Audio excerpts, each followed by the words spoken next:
here's a... We're rolling. My guest is Dee. What's your last name? Malin. Hi. Malin. This is a remarkable person. You know what that means, don't you? Malin. A-L-I-N means evil one. But you're not evil. Sometimes. It's hard to have to look at myself in the mirror. Maybe we can start a Facebook campaign to get Law and Order the Mothership back here in New York. Because I'm sort of annoyed that our lives are run by the demographics of 18 to 34-year-olds because they're the only ones that are still susceptible to the mind control and still have the disposable income to pay for it.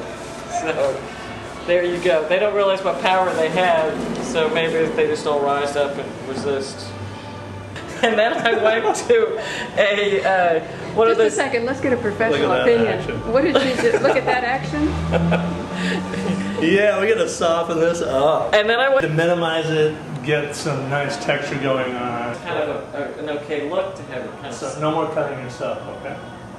I was hoping that you were Some going people to shampoo it because. We are. Okay, right over here. So what's the name of your salon again? 3. 3. For 3 people working. On 3rd Street. Carol, myself, and Jessica. Okay, and Jessica is Carol's daughter, correct? Do it somewhat symmetrical, and then Yeah, that's what. Pretty much Because sometimes it falls in the middle. So here we are in the East Village. When did you and Carol open this shop? Jessica. And Jessica, the Carol's 3 of us daughter. Carol's daughter, Jessica, about 3 months ago. And I used to be with Jessica over in Soho, Oh, in Soho. on Broadway between Prince and House. And then she decided to let go of the lease, and we came over here. And now the 3 of us just share rent And we know each other from the therapy group. from the hit show. In therapy. To do that if you're working with something that's not. Wow, Molly, you know what this reminds me of? Your Alexander lesson show. Oh yeah, it's a ballet and everything. So I was always sort of sitting up straight, and I was sitting up straight in this rather overweight, co-student or whatever, other student. She was like, "Oh my God, you've got fabulous posture." And she had a big slump and a hump on her, whatever. And I was so self-conscious about being different or making her look bad or whatever that I immediately started to slump, and I swear to God, I An slumped. empathetic slump. An empathetic slump. And teenagers, it's interesting. They had a hilarious photo in this Alexander book about, all these teenagers, sort of 50s types that are kind of all slouching around. And it's much cooler. And then they showed a bunch of people doing the Alexander technique, and they did look kind of sterile. There's something kind of weird about good posture.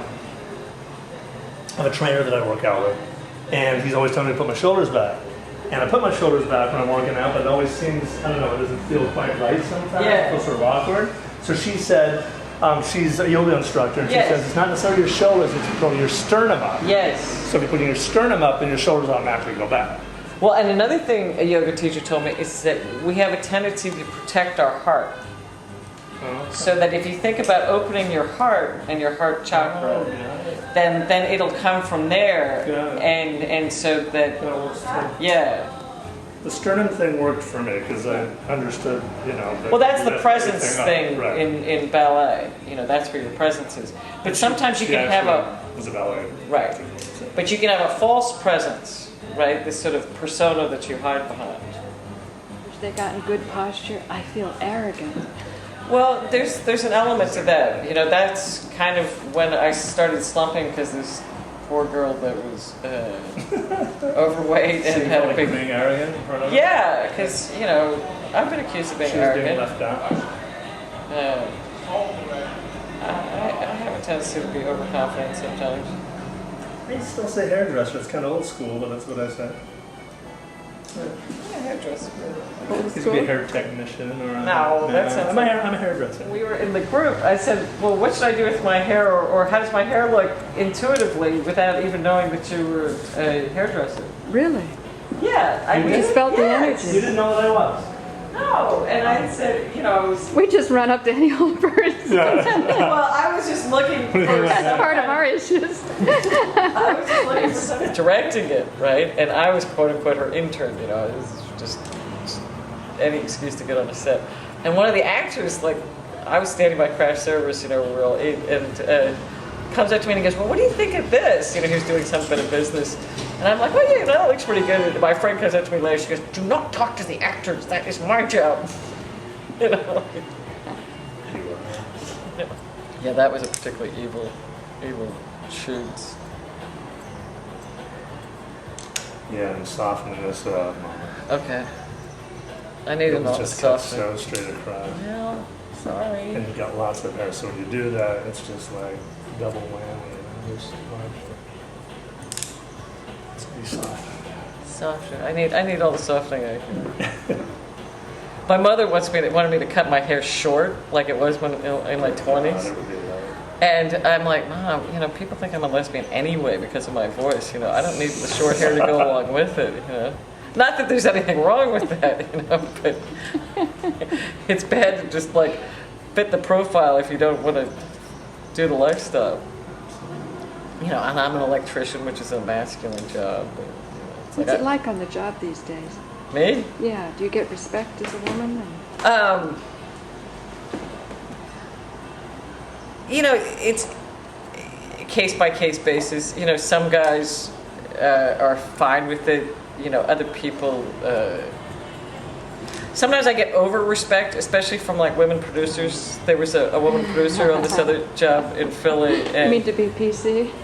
no, she was just so excited to see a woman in the electrical department. And so, you know, she thinks that, you know, oh, isn't it fabulous? And probably would hire me on all her shoots, much to the distress of whoever else was knocked out of the picture.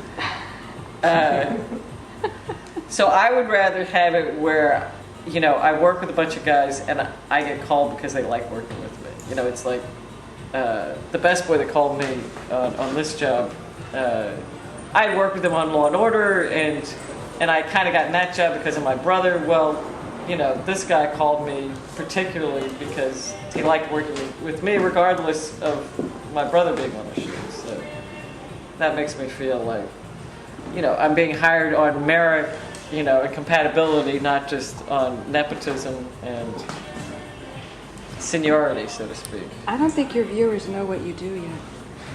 Oh, what do I do? I do lighting for TV and motion pictures, and so I'm actually an electrician, astonishingly enough.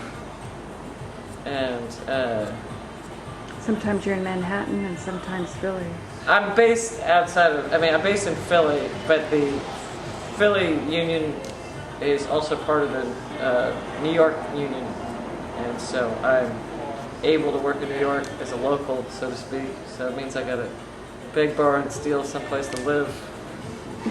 Is there a hairdressers union?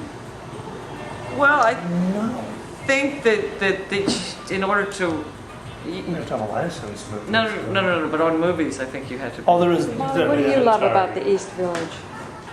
I like the attitude. It's very sort of real, you know, it's content driven. It's not, you can't just buy your way into the East Village. You kind of have to earn it, you know, by what you do, not by what you have. Wouldn't you say? Yeah. I agree with that. Yeah. I like the eclecticism of it. There's a lot of diversity here, I think. Well, I think A lot that of it's cheap good more there's a lot of conformity too. You know, there's a certain East Village look, and if you don't like, Not right here, though. well, come on. Right here is 90 East East Exactly. 3rd. 90. Right here. Between first and second? That's Yeah, it. but closer to first. Closer to first. Trust me. Much My closer. car is So- like way. So what's the vibe you're picking up, Molly, about this particular part of the East Village? Because I Well- know if you said you didn't live where you live in Unionville, this is where you live. I'm torn because I really feel like the that, park. in Williamsburg, but I don't feel that here. I mean, I think it's more eclectic here. It's I don't more think- eclectic, but definitely, you know, I've got my East Coast Village uniform on. You know, I got my wacky pants, and you know, I got my Law and Order T-shirt on, and you know, so that And I see that every day. I know, but I'm just saying that there's a certain, boho kind of look. I guess. I just don't feel it that much here. Well, let me put it this way. I'm trying to think of if I dressed like a bridge and tunnel person, then you would get a certain amount of judgment, correct? Do you know what bridge and tunnel means? I do. People that live off island, so to speak. I do know what that means. I didn't know what it meant. Brooklyn, Queens, Staten Island, New Jersey. Those are all bridge and tunnel people. Upstate New York. Not really. I just moved here from San Francisco But that's... a couple years ago now. Yeah, Just but- 2 years right now. Yeah, but San Francisco's in. And? And I, you were just saying you couldn't buy your way into the East Village, and I kind of did just sign a lease here. And, Well, but you did it Carol, on you're your- very artistic. No, but you did it on your talent, Right, I think it's who you are. Like That's what I I'm fit saying. in here, and that's why I was drawn to this area. I love the East Village, and I think it's all different ages is the big difference between here and Williamsburg. I Because completely I worked agree in with that. Williamsburg the first 2 years, and Yeah. none of my clients were over 35. And here, I see really elderly people who have been living in the East Village for many years, Right. walking around and I'm not saying fitting it's, in, and it's completely like that, but there's an Yeah. element to it. And yeah, more let me- so than But say it's buffered, Midtown. It's not. Well, let me it's put it not this way. overt. I've been hanging in the East Village since I was 17. And it's definitely... Hey, It's sold. it is. I didn't know if it was garbage, but it's so. Yeah, I already have the money. They're gonna pick it up. Thanks. Garbage. God, you're selling on the street? I'm so impressed. We do that here in the East Village. Carol's got the touch. Carol, where in San Francisco is Here this in the East comparable Village, we sell to? things on the Anything? street. No, but, usually people just like pick Hey. it up because Hey. it's Yeah. it's put out for the I think every trash. city has a But you pocket actually- that's We're kind right of there. progressive and edgy, and this would be the one here. Was your salon in the Haight? No. No, I didn't own a salon there. I worked at a salon that I loved in Coal Valley, and I worked for a salon that I loved in the Mission.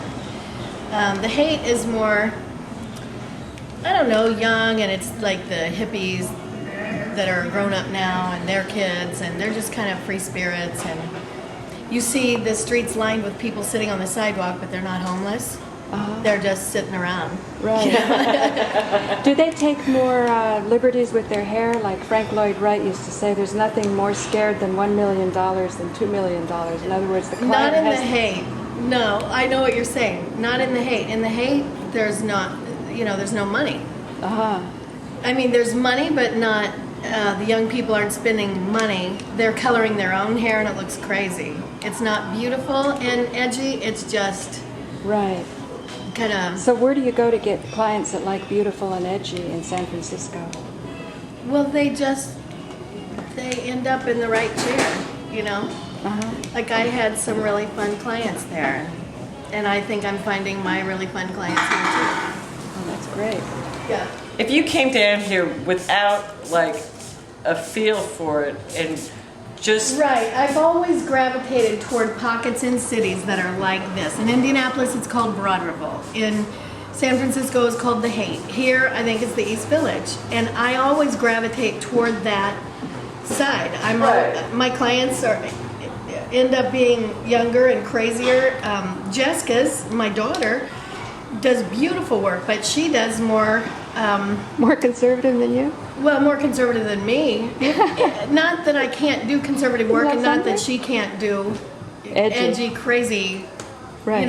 green mohawks. But I think that she really appreciates simple beauty and elegance, and she loves to do models who have to look natural, and she's, that's her thing. But my people, I don't know why, the young, crazy ones are always drawn to me. And you like it? Well, I do. I enjoy the complete freedom to do something really big and huge and not scare them. But, I mean, that's not what I make my living doing. I make my living doing normal, everyday people that happen to live in the East Village. So how far are you going to go, Molly? oh, I'm going far for down the elegant road? and conservative. The problem with me is that I have to wear so many hats that. And also I kind of am going for the age-appropriate thing, too. It's like I don't want to be mutton dressed as lamb. Is that so, Carol? Is there... Is it only edgy stuff when you're young? No, but there's a way of being edgy and having a level of sophistication that commands some respect, and people are comfortable when they have this edgy look that makes them look current, but they still are taken seriously. You know, that she doesn't care if it's sexy. Yeah. As long as I look good. Well, of course I always listen to the client, number one, and I'm sure Dee knows exactly where he's taken her and how far he can go, and that's what they're doing. But I like sexy hair. I like, because there are so many older women that come in and they say, well, I just don't want to look like an old lady. Of course you don't. Of course you still want to feel feminine. Of course you still want to feel current, and you want to feel sexy. And they say yes, you know, like they're so relieved. Well, it's not that I don't want to look sexy. It's just that I don't want to look like a tart either. I have been chastised by the union for wearing form-fitting clothing. You know, I got the feeling, Molly, that maybe you got more jobs later because you're older. No. But they didn't take you when you were younger because you'd be No. distracting guys on the set. No. I would get jobs. No. I chose to step away. Uh-huh. And I was trying Oh to my get... God, you're looking sexy. Oh, I see what you're saying. And I was And now he saying, can't well, remember because he's losing his memory. No, his memory's good. He gets the oil. We ran into this guy, T, that he's trying to write his memoirs, except he can't remember them. I mean, how are you going to do that? Swear to God.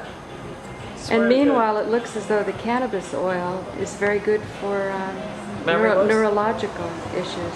Well, I told this Alzheimer's. guy. Yeah. So what do I you must say that getting older and losing my looks has other benefits in that I don't get harassed as much as I used to.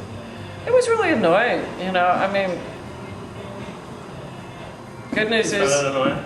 what? You found it annoying? Sometimes Yeah. it made me feel unsafe. You know, I felt like, you know, there was always the potential that you might get raped. Yeah.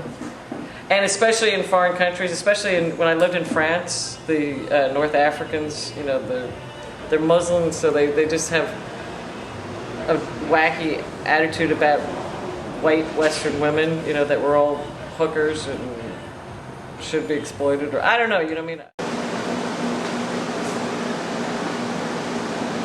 There's Molly's hair. Oh. Just the whole idea that, you know, what is it? Think globally, act locally, support your local business. And this is kind of a way of, you know, here in Manhattan, through public access, giving exposure to local businesses. I mean, of course, everybody has to be in place, so to speak, you know, to get their hair cut. You can't just phone it in from China. It's like totally doable. Eating is really Eating is so doable. It's doable crazy. in New York. And breakfast in the East Village. I mean, you can get breakfast for what, $2 or something ridiculous? It's really expensive. It's crazy. I mean, 7A. Do you ever go to 7A? On the corner of 7th and A. But they've got their share of $30 spaghetti. Oh, it's not that you can't buy expensive food there, but if you know how to buy, you really. I mean, I can't remember how much is breakfast. Sort of a full breakfast at 7A, Paula? $5 maybe? No, it's gone up. Well, anyway, the sidewalk It's even cafe. gone up at Pete's. Oh no! How much is the pizza? Look at you. Oh no. Instead of $7.99, it's now $8.99. Oh, well, it's such a deal. I mean, at Gramercy Park, Pete's Tavern, for $8.99 you can get steak and eggs, and it's a serious steak and eggs Florentine, and that includes coffee, and so Right. even in the high rent district you can find deals. And of course, it's Maybe probably, they're grandfathered in. They have capital ownership. They've owned the building since 1810 or something. no. You know what it is it's called a lost leader. You know, they bring people in on something that they know they're going to lose money on, but that they're hoping that somebody's going to order a la carte, which we never do. But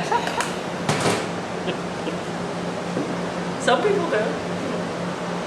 Not us. Some people have disposable income, and we dispose of it all. Try To a anything. point, sometimes it's good to diffuse just to a point, and then let it air dry naturally after that. I do other techniques to beat my hair into submission, but I'm fascinated to see how you can improve the look. The turn with all these guys that I work with, a lot of them are really into heavy metal, so. That must be fun. Well, Working with guys into heavy metal? well, they're just hilarious. Some of them are a little annoying, but most of them are really funny. And they're usually better looking than the girlfriends with makeup. I mean, the hair bands back and the, Right. Well, Brad, What did you say there? Usually- better Did you looking say- than their girlfriend. yeah, the guys in hair bands. makeup? Like Brett Impeccable. Michaels, Yeah, from Poison. He's like, got this beautiful long blonde hair. But the makeup was just stunning back. The glam bands. the 80s, See, yeah. I remember Did you do any of that, Dee? No, I didn't do hair then. What did you do? I was a fashion illustrator. Really? Illustrator? What made you get out of that? It kind of became obsolete Oh, because of computers. because of computers, Yeah. Oh, that's tragic. celebrities, I know an supermodels. Oh, wow. What do you mean? Hold that thought. That's kind of loud. What does that mean? Well, in technology, I mean, because it's all photography now. So they take over, they sell the clothing, whereas before drawings would sell the clothing. Right. Oh, I did a great And show magazines about and that. newspapers. wow. Can I turn it on? Yeah, sure. We have to do the grief fork. Do what? Hang on, turn it off for a second. Turn it off? Yeah. We have to do the grief work now, do our nonviolent communication, as Paula would say. So we have to process these feelings, of the death of the fashion illustrator. Yeah. I worked with people that were doing it for years and they ended up having to go back and be teachers and just didn't have jobs anymore. Wow. Okay, we'll be doing the grief work. Okay, you can diffuse Do it, that. right? Yeah.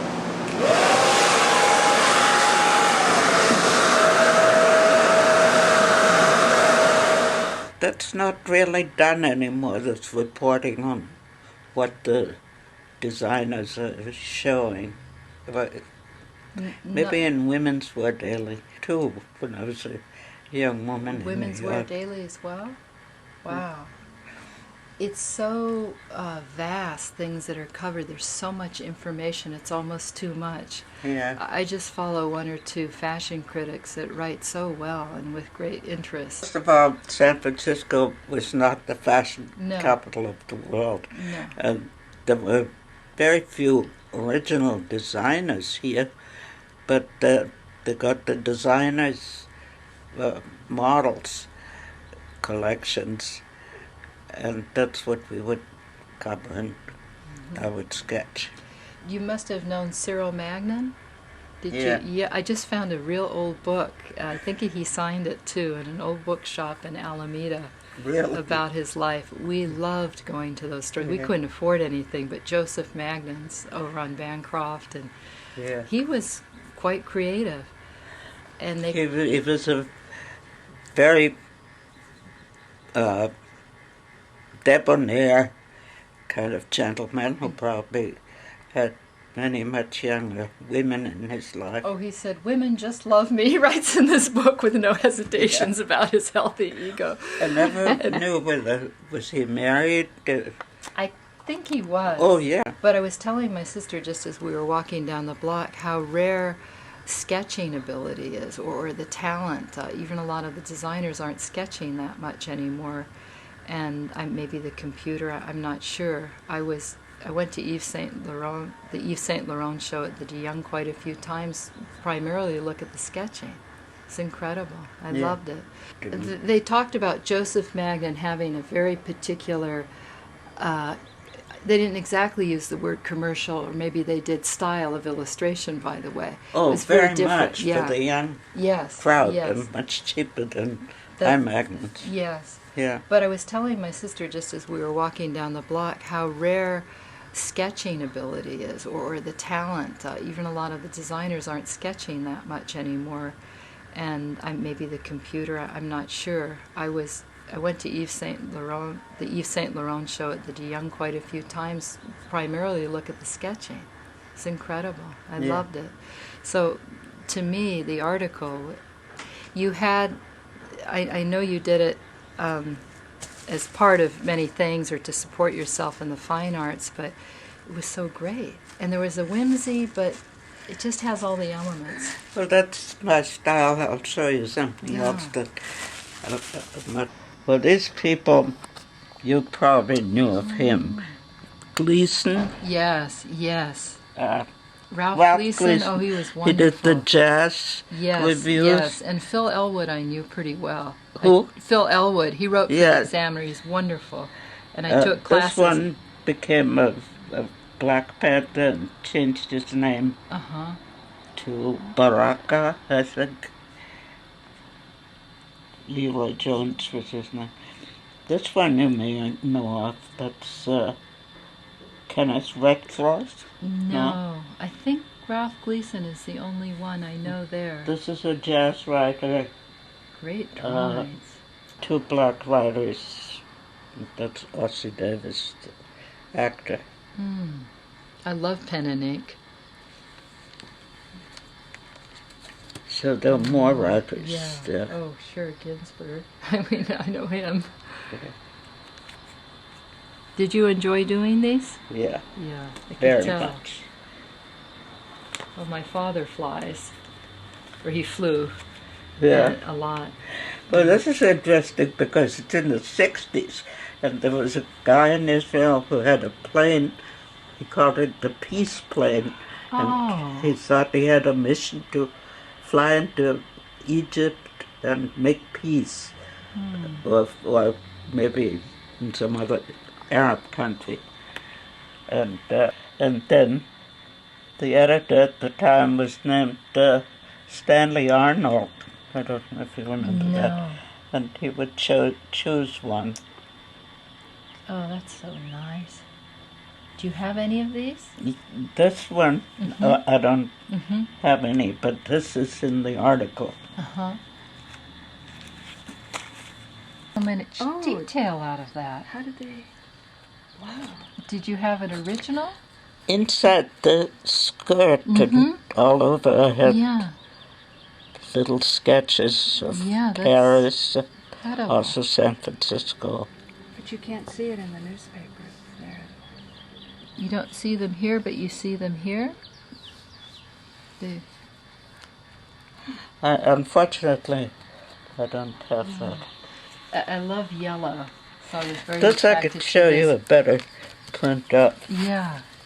1956. Yeah. That's my shadow side. I love it. Oh, God, look at these. She describes this one, although they horse. didn't print it, but she spends quite a bit of time talking about that one. Take a copy of this if you like. Oh, it's so on a copy mat. It's I don't really have. nice. Flip through, I realize. No, I realize we never see this anymore. Illustrations in newspapers. Yeah, well, she writes about that. She quotes me because I was saying that not because I was doing drawings, but I felt drawings was so much more interesting than photographs, even color photographs. And of course, in those days, there were not color photographs. But that was, the changeover was so miserable. Yes, You're right. yes. Well, there's a life to them and an art in the drawings. And there were styles that different artists had of drawing and of representing the merchandise. Today, did you enjoy doing these? Yeah. I was more, I enjoyed sketching the authors and sketching generally more. It works well. It's like a chevron print. But that looks kind of contemporary. It does. That's. They don't wear any more Yes. printed sweaters. However, they're very valuable in the vintage shops, which is absolutely all the rage. Really? Oh, you can't imagine. That's one field that's, I want to say, tripled in business is thrift shops. Well, I sometimes wear and buy stuff in thrift shops. And now Michelle Obama has brought the cashmere sweater back, so they say. Yeah. The clothes were, in general, better made, the fabrics. Oh, in general. absolutely. I mean, because then you had the 70s with polyester, but still. Of course, capris are back, or what do they call them? Pedal pushers. Yes, pedal pushers. Although nobody won't buy bicycles. Elegant. Although nobody rode a bicycle. That's true. More, yes. I ride a bicycle in Manhattan. Yeah. Everybody. I had a brother-in-law who went to work on his bicycle for 50 years on Fifth Avenue. This was an interesting poet. Kay Boyle. Yeah. She taught at San Francisco State. Oh. I'm thinking of a book I had written about learning to write by a woman who was an author and a teacher at San Francisco State. She was fairly well known, at least locally. A really nice woman. Dorothy Brown? Yes, yes. Oh, I know her. She's an old friend. I liked her book about writing. She just has a new one out that won some kind of local prize, and it's about Berkeley in the 60s. Oh, I know who she is. It's Well, interesting. hear the beats. Oh, of course, yeah. And he's still very much You're right, I just saw him a around, few Dr. years McClure. ago. Yeah. She too, she's still. At first I thought this was Gloria Steinman at a quick glance. Yeah, no, it's So nice. Carolyn Kaiser. People, mostly women, men and women, and I help them put their clothing together based on color, their coloring, and bone structure, style lines. And when I was 17, I had my colors done. Have you ever heard that expression? I remember that. Your winter, fall, and Yeah. it was very much a generalized theory, but one that got a lot of attention and was very popular. Started the business in Oakland. Personal style counselors asked me if I would take people shopping or help them with their closets. And I said, well, I don't really know how to take anybody shopping, but I'll work with their clothing and closets. And so initially I started sort of not believing somebody would really want my services. And I've been doing it over 20 years. Wow. And Just for clothing or Yeah. interiors? No. I'm not that interested in interiors. I like them, but I don't think it's my strong point. There's so much to say about clothing and helping some women with complexes, frankly, of what they should be wearing and being afraid of fashion instead of looking at it as something that's an extension of beauty and art. You know, shopping's my least favorite thing, but people kept asking me, please, so I said okay. And the reason is you really have to work hard to find good pieces of clothing that suit people. It's not always right there in the stores. What's your relationship to fashion when you grew up? Where were you born? I liked looking nice, but not being very tall and particularly glamorous. I always wore simple things and didn't go that much by what was totally in. And that's the same now. And of course, when you get old, there are many things you don't want to wear, depending on what you look like and what your figure is. So I was not a fashionista, and it's just that I found out I could draw fashions and make a living that way. But frankly, that was not a terribly big interest of mine. The business of being slaves to fashion, maybe that's also a generational thing, but I never knew anybody who was a slave to fashion. But people knew what looked good on them and would buy. Not that they didn't have an interest in fashion, very much so, but if something was absurd looking, they wouldn't wear it. And I had that thought the other day There was a picture, maybe in the Sunday paper on the Society, and showed 3 society women, and they all looked bad because they were too old for the hairdo that they wore, and they just didn't do the right thing by their looks. Went probably too much by what was in, or what the salon said did to them. And that's exactly what I try to dispel. It's not what is in, but what works for you that's new. That maybe they want a little fresh feeling, or my mom would say they want to reinvent themselves. This company and this theory has been around, this particular business, 45 years, but the woman that created the whole concept of nature and seasons and how it can relate to a person's coloring, she was probably from the late 40s, 50s, a lady named Suzanne Cajo from Southern California. She was quite brilliant, actually. And I just found a book of hers. It's very hard to find, just by luck a few weeks ago, where I found the Cyril Magnin book, by the way. Yeah. And Just think, she must have been studying your illustrations, this lady. she probably did. Actually, she was from Millbrae. Yeah. Moved up to Millbrae. But so I'm basically, I guess the simplest way to put it is a people person. Or I do seminars in my home, and for example, I had a seminar, everyday dressing, basic dressing, because what happens is a lot of people in the workplace or not workplace are very confused about how to dress casually, or when you don't have to go to work anymore in a suit. Yeah. That's harder for people. And the choices are overwhelming out there.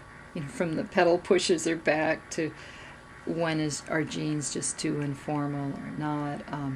Her big vanity was shoes, and even into extreme old age, she wore heels, and because she was afraid of not being secure enough, so she would sew a strap across.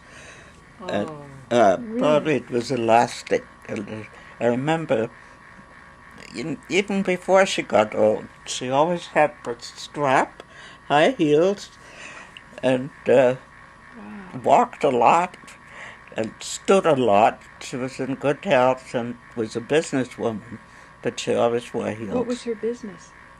She and my father had a big import-export of the bodies for hats before they were blocked. And they were very interesting because the straw ones came from Italy and from Asia, and they were gorgeous straws, very expensive. Leghorn, you probably know that word. Leghorn? Only from the cartoon. No, we don't know You've that. never heard Explain that word? Leghorn. That was an Italian straw. It probably wasn't called Leghorn in Italy because it's not an Italian word. And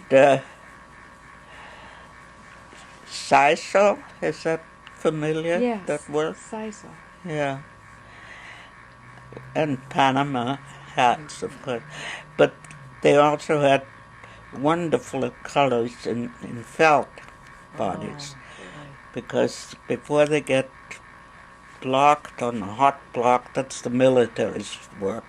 Milliners, Yeah. not military. Yeah. Millimeter. I knew what you meant. They're just unblocked, and just like a mushroom they look. And that was the import and export that my parents did on a big scale, very large business. Where do you? What strikes me is your sister is a fashion illustrator. You said somewhat or famous.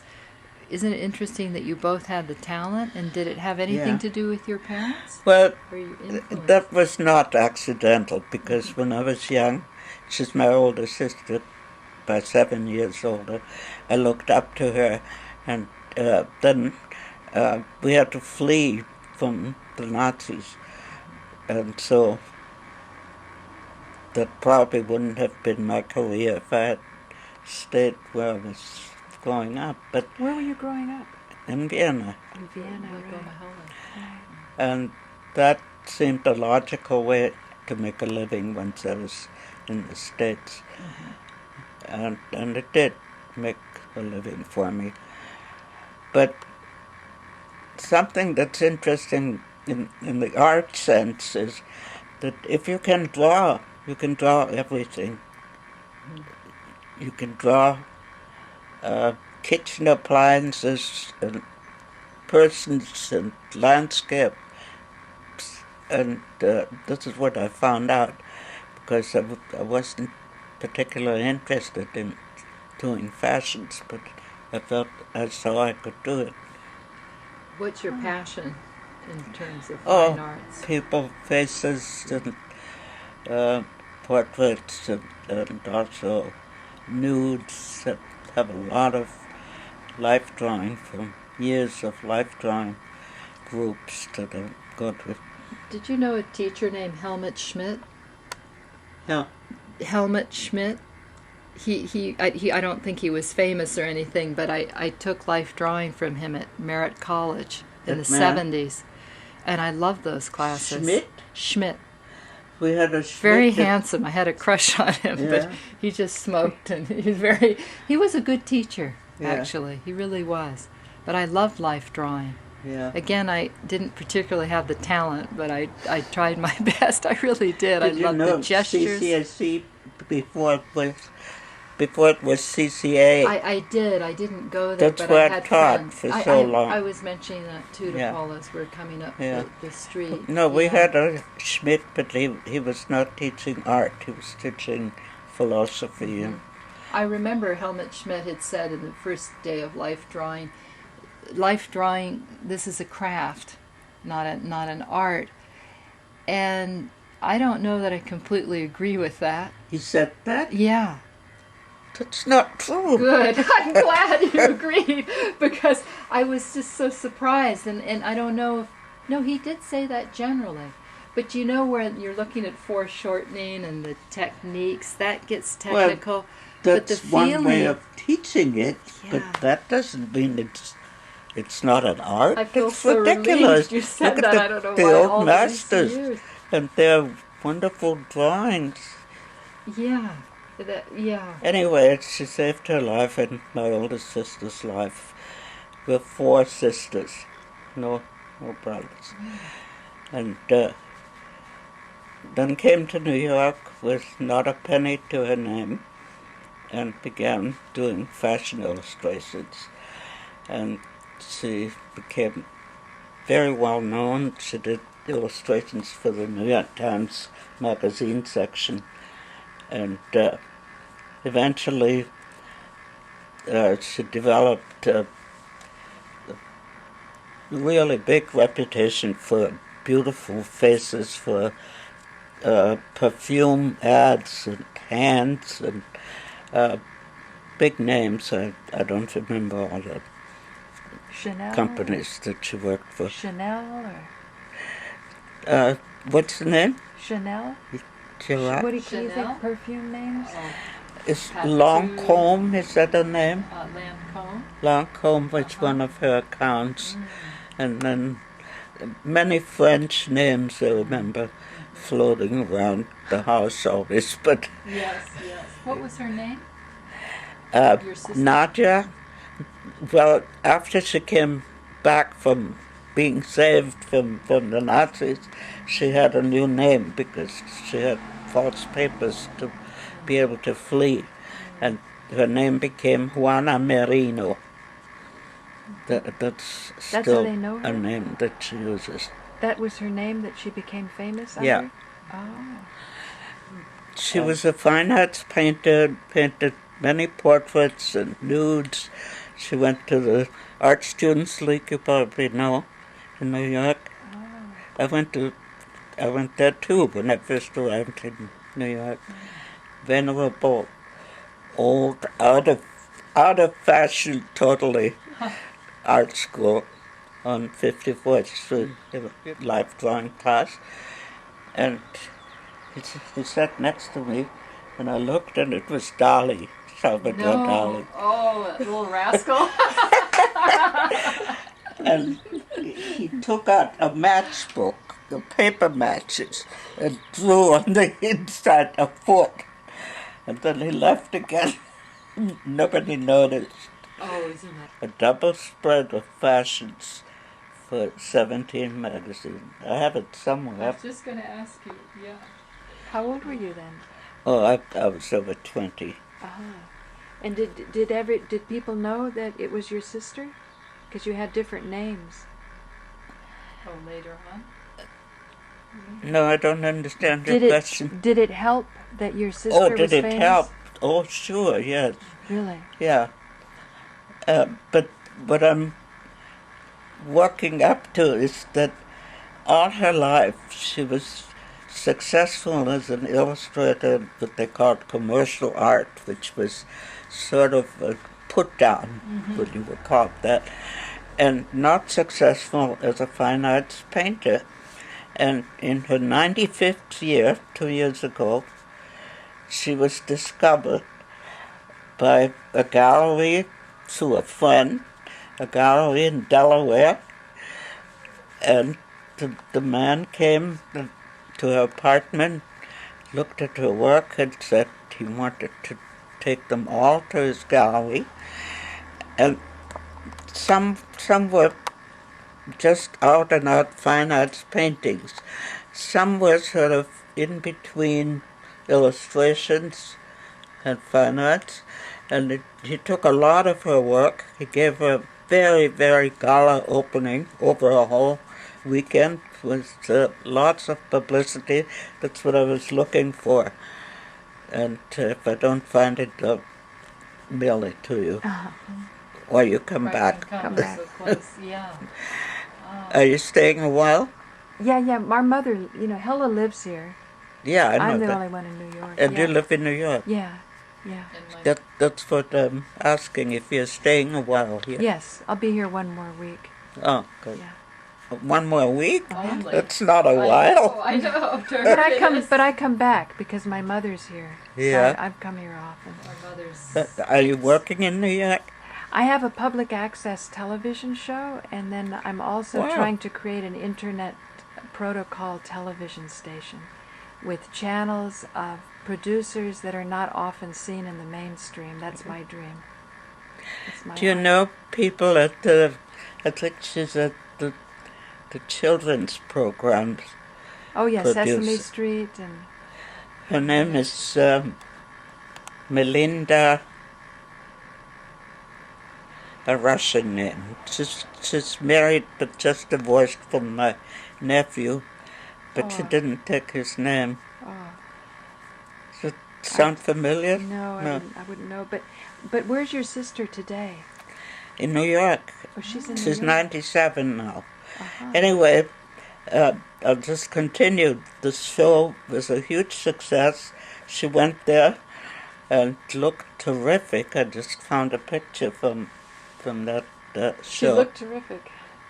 Yeah. At 97, that's wonderful. And in extreme old age, changes come very rapidly.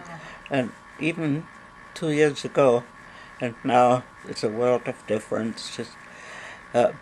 Then she had another show the following year, last year, that was, again, very successful. She wasn't that strong anymore for that show, but she went, and now she's quite frail.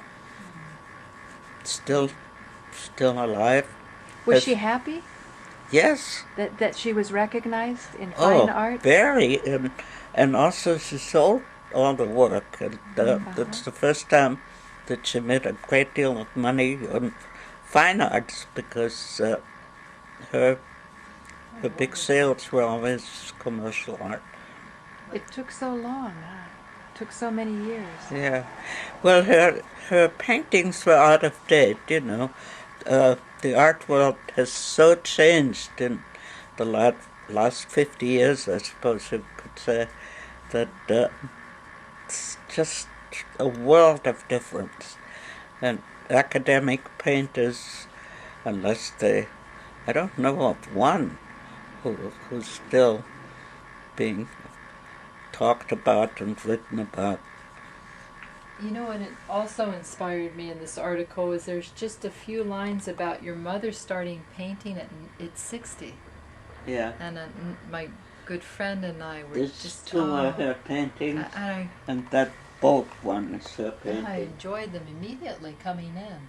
I was going to ask you about them, but then We lived in Trinidad after we fled from the Nazis, and there was a large East Indian population, villages that we sometimes visited, and that's Beautiful. one of the Indian villages, both of them. beautiful. Clearly in the... Her name was Esther? Esther Hammerman. Was your father artistically inclined? My father? Yeah. No, No. just my mother. Well, who knows? You know, you didn't get Right, the to opportunity. know those things Yeah, in those years. that's Right. You right. had to hustle so hard to make a living. Yeah. Wow. Do you remember Trinidad? Do you remember Trinidad? Very well. Really? I read about it. Now, I have to come back to me before we go on with my Yes. sister because I want to show you something.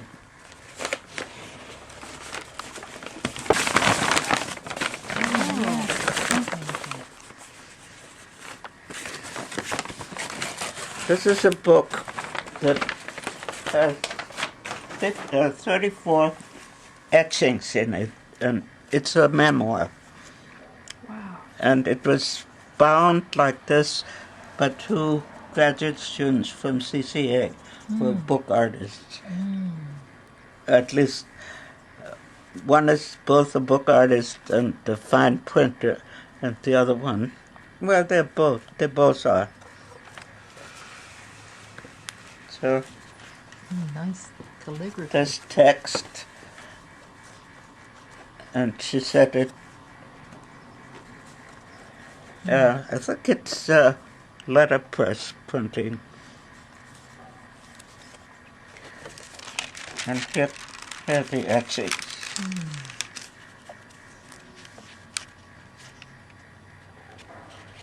I had a senior... Do you want me to go on? Yeah. Yes. I had a senior class in printmaking. Mills College has Yeah. a nice print collection. Yeah, who was the teacher? Joanne Bernstein? Bernstein? Mm-hmm. Didn't know. It's got a little Chagall feeling. Oh, lovely. Oh, this is wonderful.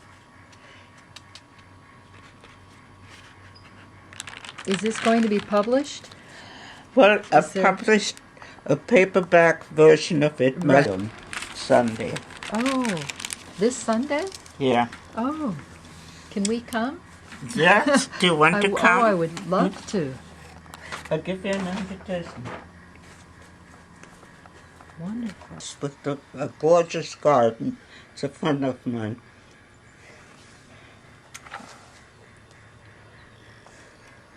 Do you want to just flip through the pages? This is the paperback version. Oh, nice. Beautiful color. You've got And the- I'm hoping to sell some at this party. Oh, yes.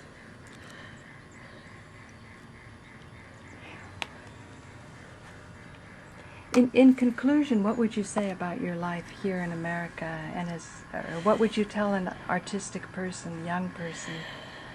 What would I tell a young person? If you can go to school, take it very seriously. I know it's fun to play, but if you really want to get something out of school, do all the homework and all the assignments. And I'm saying that because there were some years when I taught, and it was really hard. It was the hippie time, and the kids were stoned and not really taking advantage of that wonderful opportunity because, you know, you don't get another chance like that to be learning and having and inspiring people talking to you and showing you how to do things. and go to lots of art museums and expose yourself to all sorts of art experiences. Keep your eyes open, look around. That's what I would say. Wonderful. Just give me the G's and we be clubbing, yo. Clubbing, yo. Y'all make we please and we be tugging now. Tugging now. Sipping Hennessy and we be bubbling, yo. Bubbling, yo. Set to minor T's, we gotta take it slow. So in the city, SP floating, don't provoking. Cause the girls who we're poking, got to smoking. Best thing for the recreation, to get the best girls in every nation. Our girls we promoting and supporting, and them lover we floating, hear them shouting. First class ticket invitation, girl from New York, England and Jamaica every day. We be burning, not concerning what nobody wanna say. We be earning dollars, turning, cause we minded what we pay. More than gold and oil and diamonds, girls we need them every day. Recognize it, we pimping as we riding. Y'all them a page me, want to raise me to me writing up tune and drive them crazy. Well I'm when I two born Jamaican, ready for the girl them in every situation. We are the girl them proud, they know we flow with the lyrical content that make them the flow. And make the club keep jumping, turn up the bass when you hear this pumping. Summertime bounce to the music, people choose it. Sound of peak, y'all a cruise it, well reviewed it. Cause we are the girl them champion, got enough of them like the great King Solomon. Many girls on my eyesight sexy, just type, and I'm ready for your art, now just give me the light and make we blaze it, the roof, we have to raise it again. We be burning, not concerning what nobody wanna say. We be earning dollars, turning, cause we mind it, but we pay. What would I tell a young person?